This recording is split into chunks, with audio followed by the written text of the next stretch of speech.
निम्नलिखित में से कौन एरोमेटिक हाइड्रोकार्बन है? हमने बताया था हाइड्रोकार्बन क्या होता है। हमने हाइड्रोकार्बन के में बताया था कि हाइड्रोकार्बन कहते हैं किसको? तो हाइड्रोजन तथा कार्बन को आपस में जो मिलता है उसी को हाइड्रोकार्बन कहते हैं। हाइड्रोकार्बन हम बताए थे 3 प्रकार के, जिसमें पहला हम बताए थे संतृप्त। पहला क्या बताए थे? संतृप्त बताए थे। और दूसरा जो बताए थे असंतृप्त बताए थे। क्या बताए थे बाबू? असंतृप्त। और तीसरा जो बताए थे एरोमेटिक बताए थे। एरोमेटिक बताए थे। ध्यान से देखिएगा, हमने यही तीनों बताए थे। और अब संतृप्त में ये बताए थे कि जिसमें सिंगल बॉन्ड होता है, जिसमें क्या होता है? Single bond. कुछ होता है बाबू? Single bond. जिसमें सिंगल बॉन्ड होता है वो संतृप्त कहलाता है। और डबल और ट्रिपल, डबल बॉन्ड और ट्रिपल बॉन्ड वाले जितने भी कंपाउंड होते हैं वो सभी असंतृप्त में आते हैं।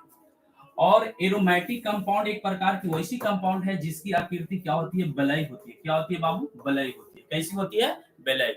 जिसमें एरोमेटिक में हमने बताया था, बेंजीन का बारे में बताया था। बेंजीन का C6H6 होता है। जैसे हमने फिनॉल का बताया था C6H5OH, यानी जिसकी आकृति वलय जैसा दिखाई दे वो सभी क्या है? एरोमेटिक कंपाउंड कहलाता है। जो देखेंगे सबसे पहले हमारे ऑप्शन में क्या है?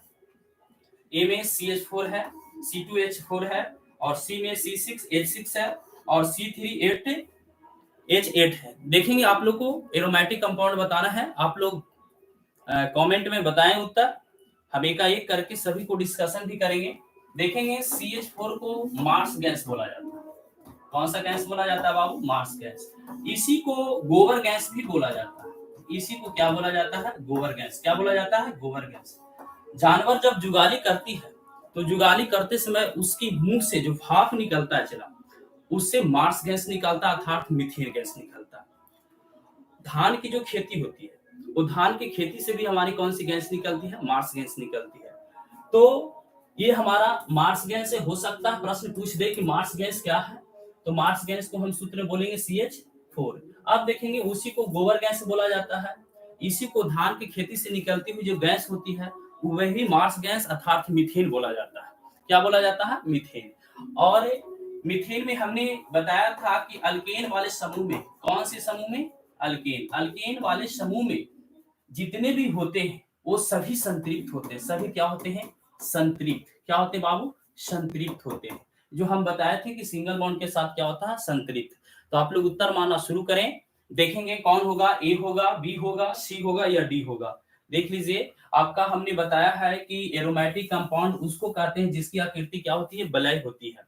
वलय कहने का मतलब देखिए बेंजीन का, बेंजीन का देखिए आकृति कैसी होती है? वलय होती है। इस तरह से बेंजीन बताया जाता है।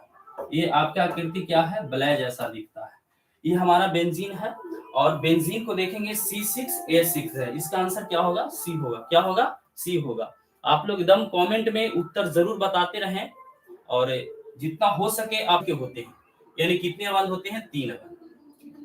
3 यानी 3 अवंध कहने का मतलब होता है ट्रिपल बॉन्ड। देखेंगे जिसमें सिंगल बॉन्ड होगा, जिसमें क्या होगा? Single bond. जिसमें क्या होगा? Single bond. जिसमें सिंगल बॉन्ड होंगे उसमें हमारा अवंध की संख्या 1 होगा। कितना होगा? 1। डबल बॉन्ड जो होगा उसमें अवंध की संख्या कितना होगा? 2 होगा। ट्रिपल वाले में, ट्रिपल वाले में ट्रिपल जो बॉन्ड होगा उसमें अवंध की संख्या कितना होगा? 3 होगा। हमने सिंगल वाले में देखेंगे अल्केन वाले परिवार जितने भी होते हैं वो सभी में हमारा सिंगल बॉन्ड का प्रयोग किया जाता है। दूसरी बात, एक एल्कीन परिवार होता है। एल्कीन परिवार में डबल बॉन्ड होता है। और एक आपका जो परिवार है एल्काइन है। एल्काइन में ट्रिपल बॉन्ड होता है। हमने बताया भी है कि अल्केन का सूत्र CnH2n+2 होता है।